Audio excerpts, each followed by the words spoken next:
now got Nick Saban, who's on a dynastic run that may not be equaled in college football right now. What makes him so good, and how does he compare to Bear Bryant as you knew him? Oh, they're two different men totally.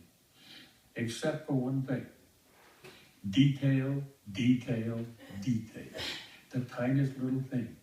If a quarterback gets caught by the head fake and the guy got the ball and went in the end zone and the game's over, you know, it takes a piece of him and he leaves it on the field.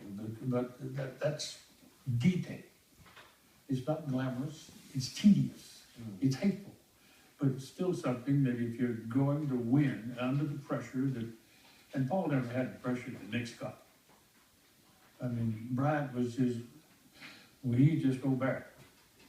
And I got to know him probably better than I should, because we came from the same kind of a little scruffy farm background and understood how to spell W-O-R-K, and that kind of stuff. But he says the best speech that he ever made in the locker room was when General Nealon, this might have been back when the general was a major, because he won more games as a major than he did as a general at Tennessee. But he's coming in here with a bunch of behemoths and running backs and leapers and all of this kind of stuff.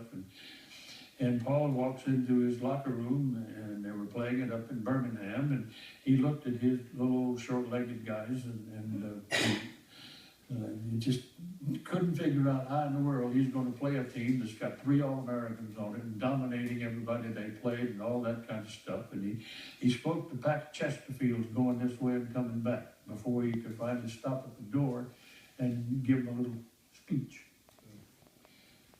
And so he turned around and looked at him and said, "Boys, be brave."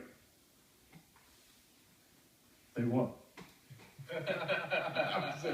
Short and sweet. Plenty more from Keith coming up a little bit later. Keith, we're greedy here. We like to hear you talk. Read our bump, take us to break here. We want as much Keith Jackson as we possibly can here. But up next, another angle to today's top 5 showdown in Death Valley.